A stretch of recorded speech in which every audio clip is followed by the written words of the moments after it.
I've actually known Scott for about 10 or 12 years now. He is a very, very smart guy. He is from Terralever. He does a lot of great brand strategy work, particularly obviously tonight about social media and ROI. So please welcome Scott McAndrew.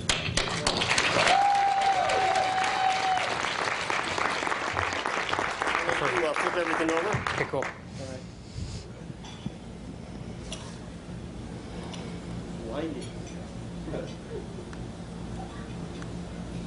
You need some help with technology, or you got that?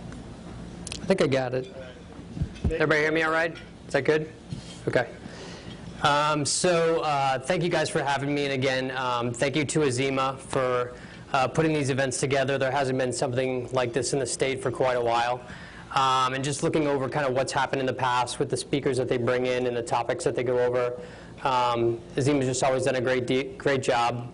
So thank you to Arnie, and thanks for stepping in and doing all this. So super quick, as an agenda, I'll do a quick introduction about Terralever. I'm going to talk a little bit about social media, the intrinsic value, not the ROI side. Talk a little bit about how we got to where we are with social media. And then I'm going to talk a little bit about the ROI pyramid. That's actually somebody else's work, not my own, but it's fantastic. And then I'm going to talk about a real-world example, so an actual client that we actually actively manage, what kind of marketing we do for them, and how we measure the ROI.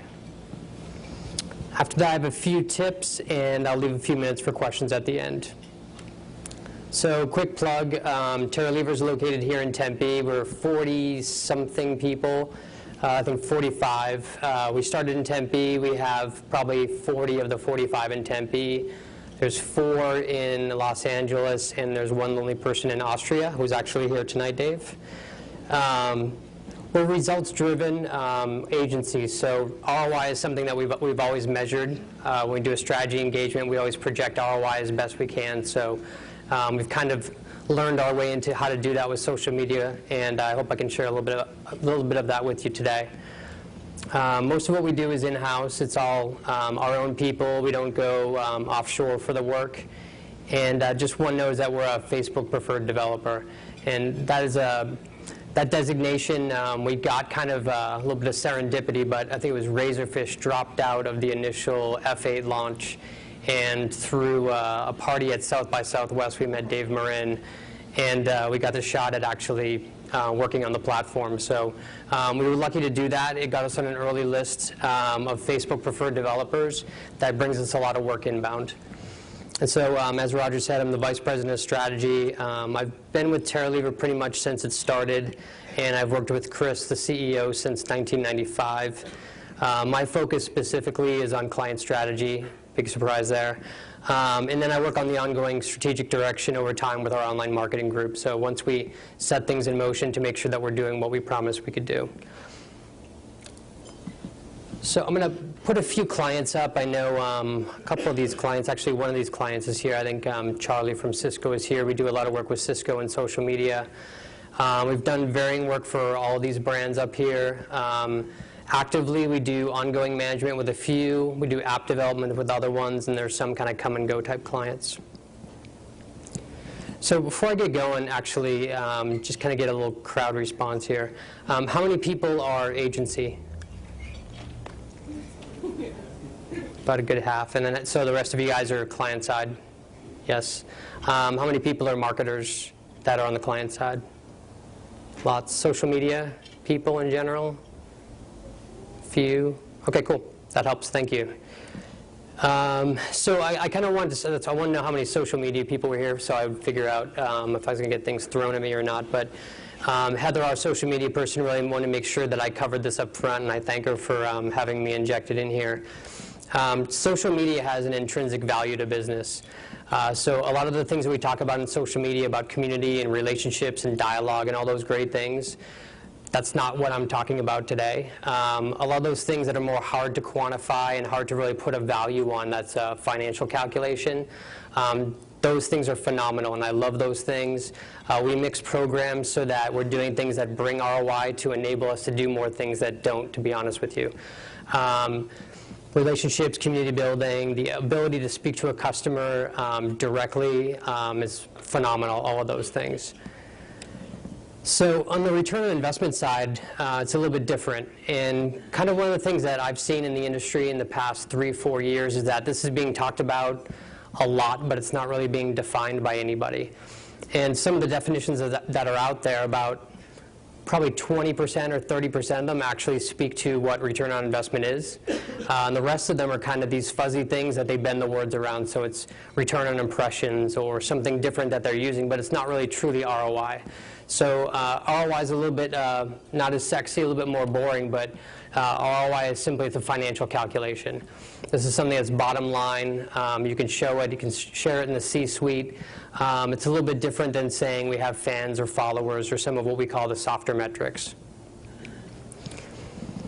So kind of getting from where we were to where we are, I think we've all kind of seen this before in different ways, that the general progression for all the online marketing techniques and even websites in general, going back to Al Gore inventing the internet, things kind of start out in this experimental phase of people are utilizing it, but they don't really know why, and they're kind of skunk works, and they're doing things that maybe aren't really accepted in the organization yet. And then it moves on to an acceptance phase, and everybody's jumping in at that point. So everybody needs one. They're not really sure why. The CEO might even be saying they need one, but there's not really a whole lot of definition about why. And then the final one is reliance, and I think that's where you see most of the online marketing methods right now. Reliance is something that you need for your business to keep going. Most companies wouldn't say, let's take down our website, we don't need it anymore. Let's cancel our SEO programs, we don't really need those leads anymore. I actually rely on those every day. So on the measurement side, going through each phase in that, like I was saying earlier, it's pretty limited when you're in the experimentation phase. We still see this a lot when we go talk to a client about social media. They don't know what they want to measure. They're not sure they need to measure. They don't know if there's tools to measure things. When you get further into acceptance, it's usually still soft measurements. It's fan, followers, likes, things like that. And then finally, you ultimately get to ROI. So if you think about web and e-commerce, and those of us who've been doing this too long can kind of remember in the beginning, nobody was measuring anything. People were putting MIDI music on their sites. It was absolutely horrible. So they went from that limited to that more soft metrics pretty quickly, and then it got into return on investment finally, and it just kind of stayed there. Same thing with email marketing, same thing with search engine marketing, and these are all pretty much just accepted. This is the way that you measure. We don't walk into do a strategy engagement. I don't walk up and say, I've got great news. We're going to do a big pay-per-click program. I'm not really sure what it's going to deliver in return. I'm thinking $500,000. It's going to be fantastic. You're going to love it. Everything's really tied back to ROI now. We can't get the budgets that we want with the clients that we're working with if we can't tie things to ROI. So I think with social media, and I had a good conversation with Charlie last week about this from Cisco, was it's kind of all over the board where it's more organizational, I think. Charlie seemed to think it was more area of the country had something to do with it too, maybe of different geographies, but excuse me, there's a lot of people that are still using very limited measurement or almost no measurement at all. More often than not, we're seeing more of like softer goal-oriented measurements. So they're talking about fans, followers, likes. And that's great that they're getting to that level at least. But now it's really starting to be ROI. So I can tell you the last probably 2 or 3 months, I don't know where the budgets came from for this year, because last year was a trying year, but this year the budgets are back. But there's a whole different type of requirement of what they want out of you as a marketer in return. So ROI is happening now. We're not looking to get around the question, but we can't get past the first phone call if we can't talk about ROI or demonstrate how we've used it for another brand in the past. And so with that reliance, in any of these marketing methods we've kind of gone through, as that reliance increases, you get increased budget and you get increased accountability. And the reason why that's happening is because now that it's on the radar, it's not a skunkworks project anymore. It's the C-suite that's telling you that you need to get these metrics. And it's a pretty simple reason why is that marketing budgets exist for a reason. So if you think about a marketing budget, online media buys that might be looking at 8% of the budget. They have an anticipated gain from historical and projections with the agency or internal teams they're working with. Same thing with email or SEO, pay-per-click, think is in there, good, and affiliate marketing. And so this is just kind of, theoretical, made up. This is nothing special here. When it comes down to social media, this is really kind of what the CEO is faced with when the CMO or the VP of marketing walks into their office, and they're not really sure what to expect out of social media. They were definitely getting this 3 years ago. There's still way more of it happening than seems normal to us. So we'll go and talk to a very large client. They might have millions of Facebook fans. They might have been doing a great job on the exterior when you look at it, not knowing the cost side of it. But they're really not measuring any type of return on investment on it at all. It's a marketing method. It has a budget. It should be accountable, but they're not really tracking any return on investment at all. So the reason why we're kind of passionate about it is when I talked about it earlier, how we had that great opportunity and we met Dave Marin at a bar and we got to develop on Facebook's platform in the very beginning. That got us on that short list at Facebook, and that was great. And we didn't have to go look for a lot of work for a little while. It's kind of having a little bit of a resurgence now where the work is just coming to us because we were one of the first Facebook developers. So we were one of the first to do apps. We were first to do a few things and some light press on that. That's great. So the work was coming to us, but then the game started changing based on the clients that we were getting exposed to. And so our biggest fear is that last line right there. So if that budget gets cut because the VP or the CMO can't really establish what they're doing, we're basically out. And so we are full service, but more often than not, our lead in is social media right now. And it's just because of visibility that we don't have for the other things that we do. We generally get in there and kind of try to move around and take as much as we can once we're in there. We do design, we do development, we do SEO, pay-per-click, we do lots of stuff. But right now, kind of our leader is social media, and if that's not there, we're probably not going to be there either. And so when I was putting the deck together, what I was kind of curious about was, is this really, are we just stumbling upon clients and maybe Facebook's giving some information on what to say to us, or what's really going on? So I did a little bit of just poking around and looking at some research, and this study was in February of 2010, so it's a little bit dated, but it was talking about next year's spending. So people are getting, it's pre-budget season, but people are kind of thinking about it already. And so most of it, this one says in the next 12 months they were saying that it would be like a 50% increase. All of the other studies that are out there are saying that it was 100%. The studies that were closer to the end of the year were saying that social media spending would be about 100% increase for an organization.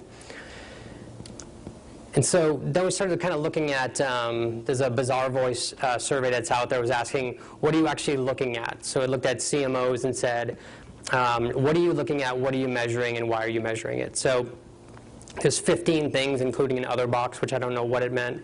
But I took the ones with the biggest year-over-year change and just put them in here in order. I didn't change anything about them.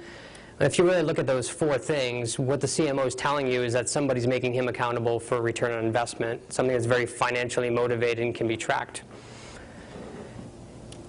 Then the last one, this was the altimeter study, and I have some altimeter slides later because they're great. But same thing they asked in the altimeter study, and it was pretty cute. They asked 140 agencies or CMOs what they were looking for.